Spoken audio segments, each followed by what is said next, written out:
Hi everyone, my name is Cal Mitchell, and in this video I'm going to show you how to transfer data from MySQL to Postgres. And you can follow along by going to SQLpipe.com/transfer data from MySQL to PostgreSQL. So SQLpipe, if you don't know, is a free open source tool that can transfer the results of a query from one database to another. And it can be used in two ways: as a command line tool, which is the easier way to do it, and is the way we're going to use in this tutorial. But if you want, you can also check out the SQLpipe server usage guide if you want to use it as part of a recurring data pipeline.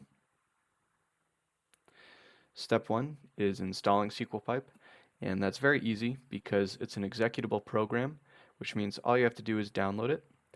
And to do that, you go to the SQLpipe downloads page and select the version that you need.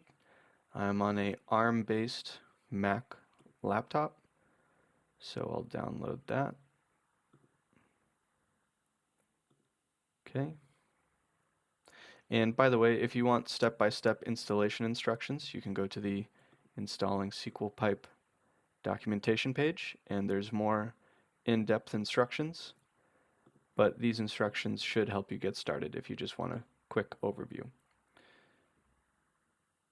Okay, so I have downloaded SQLpipe, and it's in my downloads directory, which this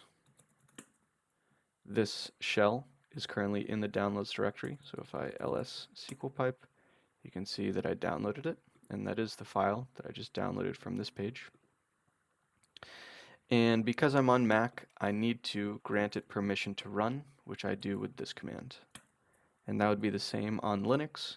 I'm actually not sure about FreeBSD, but you don't have to do this if you're a Windows user. And then you can simply run the version command to see if it installed correctly. And we get some output, so our installation process is complete. Most people will want to move SQLpipe to a directory that's on their path, which makes it easier to use in the future. So you can do that with this command. And now I don't have to type /SQLpipe.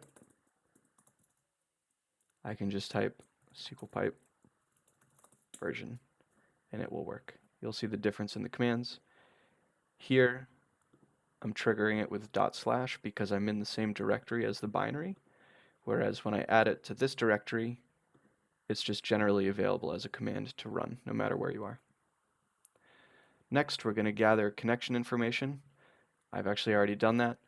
This tutorial assumes that you already have a MySQL and Postgres database ready to do a transfer, and you'll need to gather the following information about both of them, except for the schema name, because MySQL doesn't really have schema support.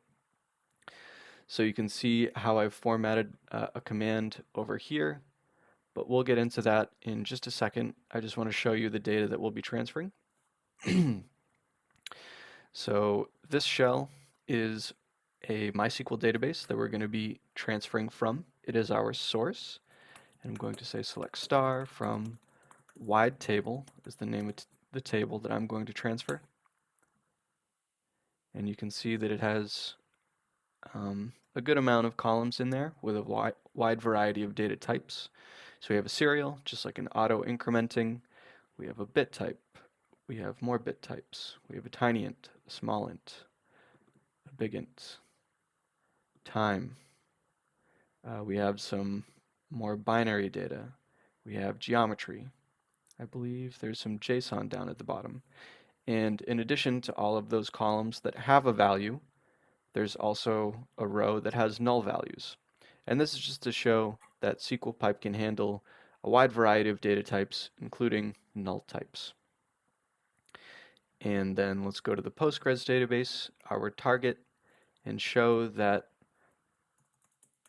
the table select star from my target is not there.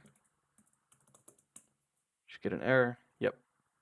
Relation my target does not exist. So let's change that. Let's run a transfer.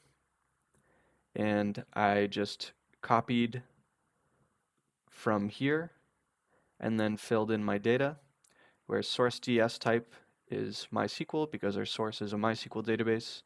Here's the source host name. It's just a database that I spun up in AWS just now. A port, default MySQL port, the name of the database in MySQL, also the username, the password that I want to use to access the MySQL database. And then also I need to fill out the same information for the target. So the DS type is PostgreSQL. And by the way, you can see the available DS types that are supported by MySQL. If you go to the SQLpipe docs and go to supported systems, you can see Postgres and MySQL are here. And these are the other types that are available at this time, but I do plan on adding to those. And also, if you want a system added, please contact me. I'm looking for new features and new connections to add to SQLpipe. Okay, so pretty much same thing, target DS, the host name of a Postgres database that I just spun up, the port, the DB name, username, password. You can see here I'm specifying what schema that I want to insert the data into. This is only necessary on databases like Postgres that have schema support. So for example, if this was the other way around and we were transferring to MySQL, we wouldn't need this. And we need to specify a target table. I'm just going to call it myTarget. And I'm giving it the overwrite flag. This is important to note. This is a command that tells SQLpipe to drop the target table, if it exists, and recreate it with the column names and types from the results of the query on the source system.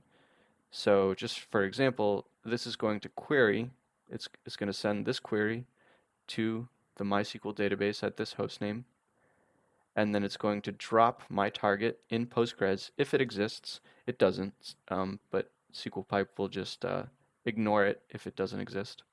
And then it will create a table based on the results of the query in MySQL. All right, so let's run it.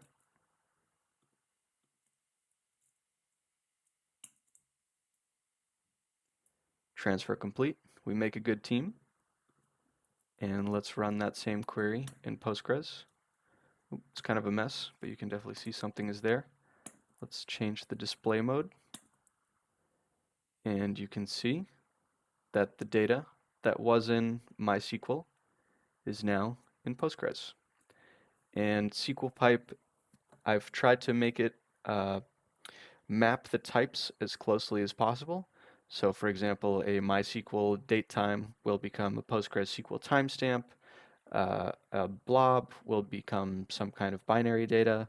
The geometry types will become binary data. The JSON will become a JSON. Actually, it might be a JSON-B. I don't even remember. And the record with a bunch of nulls just has a bunch of nulls. Okay, so I hope this video helped you. And oh, by the way, I should have mentioned this earlier, but Windows users should add .exe to the end of SQLpipe.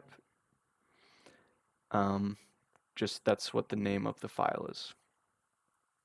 Okay, if you have any questions, please feel free to contact me. I do offer services if you'd like help building a data pipeline or anything to do with analytics. I offer services, so please contact me if you would like a change made to SQLpipe or help with any analytics needs. Thank you.